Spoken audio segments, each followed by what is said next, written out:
¿qué hora es? Uy, uy, son las 8. Uy, perdón, disculpen. Buenas tardes, perdón, me dormí. Tenía que empezar a leer yo hoy primera y bueno, 1 de mayo me comí un locro acá en la casa de mis padres y me quedé dormida. Me quedé dormida leyendo este libro, 1984, de George Orwell. Es fantástico, pero me quedé dormida y bueno, voy a leerles un poquito de 1984, que es un libro muy interesante, sobre todo en estos tiempos que corren de cuarentena y confinamiento y de controles y etcétera. Yo me quedé dormida porque estaba cansada, no porque el libro fuera malo, ¿no?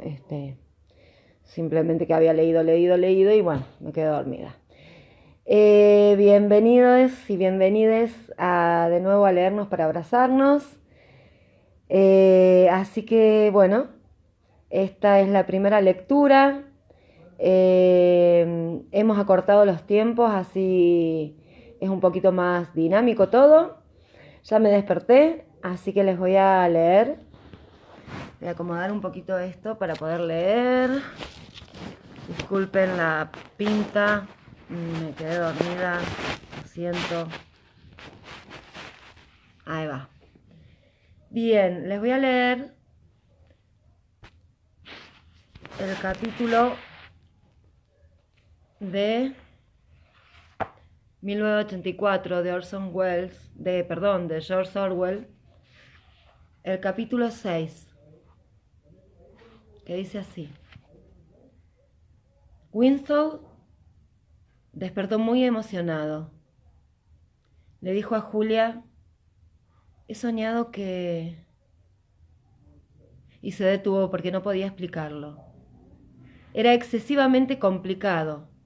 No solo se trataba del sueño, sino de unos recuerdos relacionados con él que habían surgido en su mente segundos después de despertarse. Siguió tendido con los ojos cerrados, envuelto aún en la atmósfera del sueño. Era un amplio y luminoso ensueño en el que su vida entera parecía extenderse ante él como un paisaje en una tarde de verano después de la lluvia. Todo había ocurrido dentro del pisapapeles de cristal, pero la superficie de éste era la cúpula del cielo, y dentro de la cúpula todo estaba inundado por una luz clara y suave, gracias a la cual podían verse interminables distancias.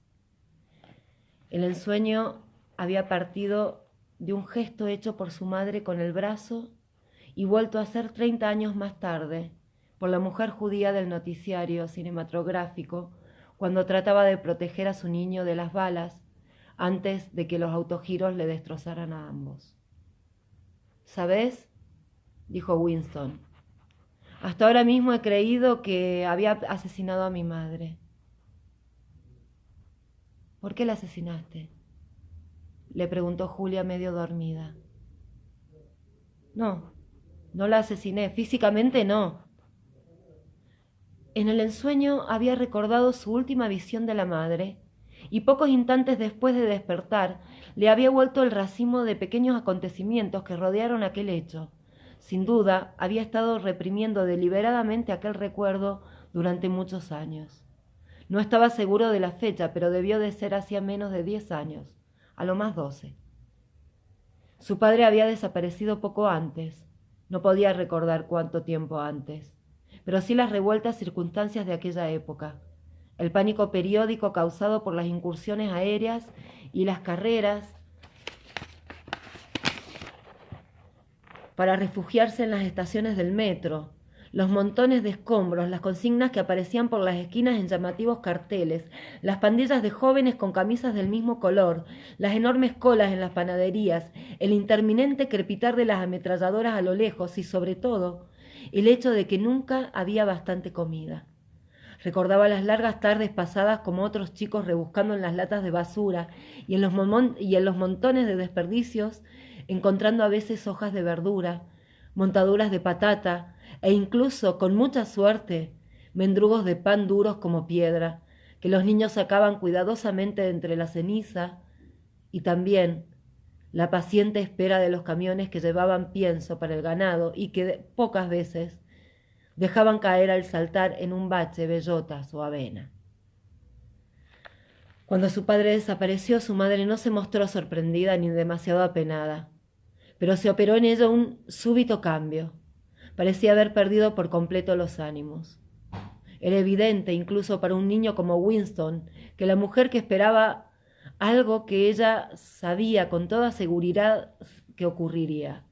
Hacía todo lo necesario, guisaba, lavaba la ropa, lo remendaba, arreglaba las camas, barría el suelo, limpiaba el polvo, todo ello muy despacio, evitándose todos los movimientos inútiles. Su majestuoso cuerpo tenía una tendencia natural a la inmovilidad. Se quedaba las horas muertas casi inmóvil, en la cama, con su niñita en los brazos, una criatura muy silenciosa de 2 o 3 años con un rostro tan delgado que parecía simiesco. De vez en cuando la madre cogía en brazo a Winston y la estrechaba contra ella sin decir nada. A pesar de su escasa edad y de su natural egoísmo, Winston sabía que todo esto se relacionaba con lo que había de ocurrir. Aquel acontecimiento implícito en todo y del que nadie hablaba. Recordaba la habitación donde vivían, una estancia oscura y siempre cerrada, casi totalmente ocupada por la cama. Había un hornillo de gas y un estante donde ponía los alimentos. Recordaba el cuerpo estatuario de su madre inclinado sobre el hornillo de gas, moviendo algo en la sartén. Sobre todo recordaba su continua hambre y las sórdidas y feroces batallas a las horas de comer. Winston le preguntaba a su madre con reproche una y otra vez por qué no había más comida. Gritaba y la fastidiaba, descompuesto en su afán de lograr una parte mayor. Daba por descontado que él, el varón, debía tener la ración mayor. Pero por mucho que la pobre mujer le diera, él pedía invariablemente más. En cada comida la madre le suplicaba que no fuera tan egoísta y recordase que su hermanita estaba enferma y necesitaba alimentarse, pero era inútil. Winston cogía pedazos de comida del plato de su hermanita y trataba de apoderarse de la fuente. Sabía que con su conducta condenaba al hambre a su madre y a su hermana, pero no podía evitarlo. Incluso creía tener derecho a ello. El hambre que le torturaba parecía justificarlo. Entre comidas, si su madre no tenía mucho cuidado, se apoderaba de las escasas cantidades de alimento guardado en la alacena. Un día dieron una ración de chocolate. Hacía mucho tiempo, muchos meses enteros, que no daban chocolate. Winston recordaba con toda claridad aquel cuadradito oscuro y preciadísimo. Era una tableta de 2 onzas. Por entonces se hablaba todavía de onzas, que les correspondían para los 3. Parecía lógico que la tableta fuera dividida en 3 partes iguales.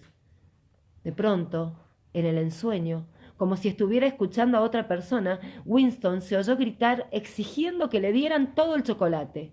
Su madre le dijo entonces que no fuese ansioso. Discutieron mucho. Hubo llantos, lloros, reprimendas, regateos, su hermanita agarrándose a la madre con las 2 manos, exactamente como una monita. Miraba a Winston con ojos muy abiertos y llenos de tristeza. Al final, la madre le dio al niño las 3/4 partes de la tableta y a la hermanita la otra 1/4 parte. La pequeña la cogió, se puso a mirarla con indiferencia sin saber quizás qué lo que era. Winston se la quedó mirando un momento. Luego, con un súbito movimiento, le arrancó a la nena el trocito de chocolate y salió huyendo. ¡Winston! ¡Winston!, le gritó a su madre. ¡Ven aquí! ¡Devuélvele a tu hermana el chocolate! El niño se detuvo, pero no regresó a su sitio. Su madre lo miraba preocupadísima. Incluso en ese momento pensaba en aquello, en lo que había de suceder de un momento a otro y que Winston ignoraba, La hermanita, consciente de que le habían robado algo, rompió a llorar.